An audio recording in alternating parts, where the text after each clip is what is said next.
안녕하세요. 파미들리 신민준 기자입니다. 오늘은 제일약품에 대해서 얘기해 보도록 하겠습니다. 제일약품은 전통제약사로 1959년에 설립됐는데요. 제일약품은 분야별 전문성 강화와 사업별 집중화를 위해 2016년에 제일헬스사이언스, 즉 일반의약품 사업부문과 제일앤파트너스, 의약품 유통으로 각각 나눴는데요. 2017년에 지주사업을 영위하는 제일파마홀딩스를 설립했습니다. 제일약품은 경피흡수제 제일파푸로 유명한데요. 제일파푸는 국내 스포제 시장의 성장을 이끌며 스포제를 대중화시키는 계기를 마련함과 동시에 국내 경피흡수제 연구개발을 위한 기반을 마련했습니다.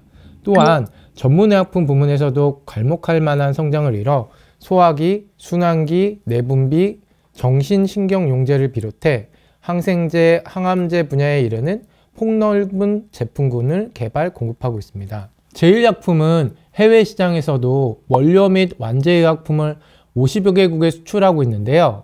제일약품의 항생제 원료는 일본과 중남미, 인도 시장을 중심으로 우수한 품질로 확실한 경쟁 우위를 점하고 있습니다. 케펜텍은 싱가포르, 알제리, 이집트를 비롯한 20여 국에 수출되고 있는데요. 창업주는 고 한원석 회장입니다.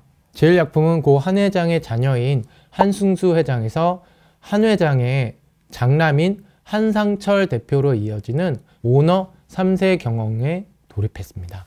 한 대표는 2023년 1월에 대표로 선임돼 7연임에 성공한 전문 경영인 성석재 대표와 함께 회사 경영에 참여하고 있는데요. 한 대표는 지난해 초 성 대표 대신 한국제약바이오협회 부이사장단에 이름을 올렸는데요. 한 사장의 협회 이사의 입성이 본격적인 3세 승계를 알리는 신호탄이라고 업계는 보고 있습니다. 제일약품 실적 개선의 천병으로 자큐보, 성분명 자스타프라잔이 꼽히는데요. 자큐보는 제일약품의 자회사인 온코닉 테라피틱스에서 자체 개발한 차세대 칼륨 경쟁적 위산 분비 억제제를 말합니다. 그리고 이 자큐보는 국산 신약 37호에 선정됐습니다. 자큐보는 기존 위식도 연료질환 등 소화성 궤양용제 시장에서 기존 프로톤 펌프 저해자를 대체할 것으로 기대되고 있는데요. 칼륨 경쟁적 위산 분비 억제제는 프로톤 펌프 저해제 약물과 달리 위산에 의해 활성화될 필요 없이 직접 칼륨 이온과 결합합니다.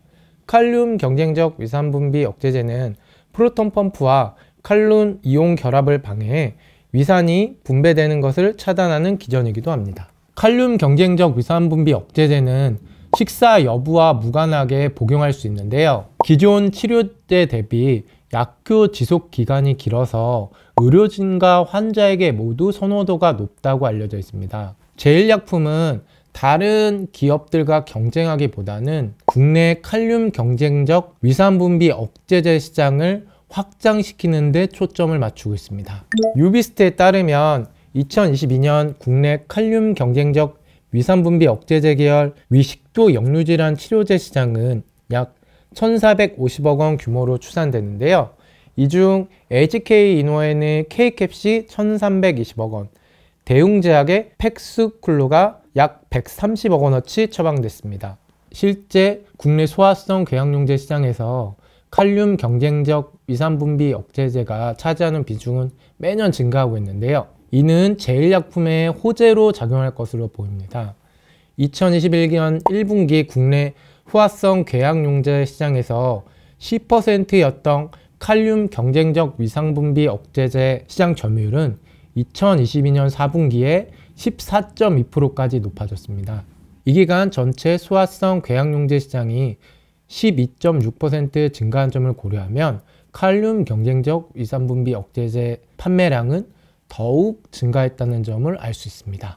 제일약품은 후발주자인 만큼 동아ST와의 협업을 통해 시장을 공략하는데요. 동아ST는 일동제약과 협업해 다수의 소화기 제품을 판매해 관련 분야에서 영업, 마케팅 노하우를 보유하고 있는 것으로 알려져 있습니다. 제일약품은 자큐보를 앞세워 국내 시장을 적극 공략할 예정인데요.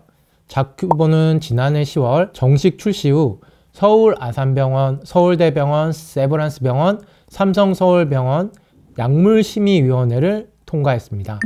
자큐보는 분당 서울대병원, 강남 세브란스병원, 보라매병원을 포함한 수도권 주요 병원과 부산대병원, 고신대보건병원, 부산백병원, 천안 순천향병원, 충북대병원, 전남대병원, 전북대병원 등 전국 60여 개 종합병원에서도 처방 코드 오픈 및 약물심의위원회 승인을 받았는데요. 제일약품은 연내 구강부매정 제형의 자큐보도 출시할 예정입니다.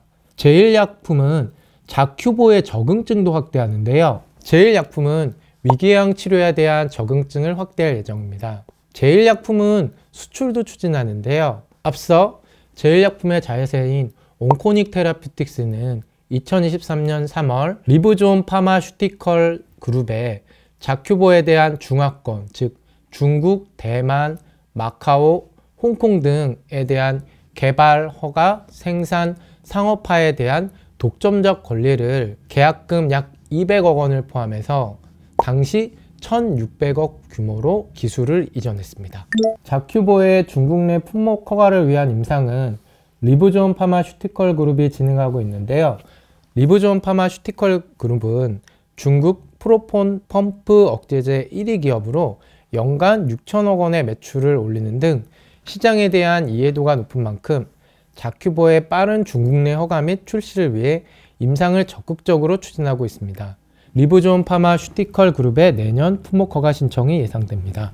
제일약품은 자큐보의 중국 허가와 임상 그리고 상업화 단계에서 추가적인 수익이 기대되고 있는데요. 자큐보 상업화 이후에는 매출 증가에 따른 로열티도 받는데요. 중국 위식도 역류질환 치료제 시장 규모는 약 4조 원에 달하는 것으로 알려져 있습니다. 제일약품은 중남미 시장도 적극 공략하는데요. 온코닉 테라퓨틱스는 멕시코의 글로벌 제약사 라보라토리 샘퍼와 자큐보 기술 이전 계약을 맺고 멕시코를 비롯한 아르헨티나, 칠레, 콜롬비아 등 중남미 19개국 진출을 추진하는데요. 이에 따라 자큐보는 중국과 인도에 이어 21개 국가에 진출하게 됐습니다. 제약업계는 자큐보의 올해 매출을 300억 원 이상, 내년에는 600억 가량으로 추정하고 있는데요. 자큐보의 수출과 적응증이 확대된다면 연간 1,000억 원 이상의 매출을 올릴 것으로 기대되고 있습니다.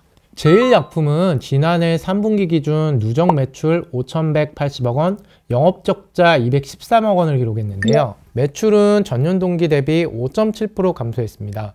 영업이익은 전년 동기 103억 원에서 적자 전환했는데요. 현 추세대로라면 제일약품은 지난해 연간 영업적자 전환이 예상됩니다. 제일약품의 수익성 악화 요인이라는 판매관리비, 즉 판관비 증가가 꼽히는데요. 제일약품의 지난해 3분기 누적 판관비는 1,471억 원으로 전년 동기 대비 13.4% 증가했습니다. 제일약품은 자큐보의 판매량에 따라 연간 흑자 전환 시기가 앞당겨질 수도 있다고 예상되고 있는데요. 제일약품의 리스크 요인을 꼽자면 위식도 역류질환 치료제의 경쟁이 매우 치열하고 여기에 또 후발주자라는 점을 꼽을 수 있겠습니다. 오늘은 이상 제일약품에 대해서 얘기해 봤습니다. 감사합니다.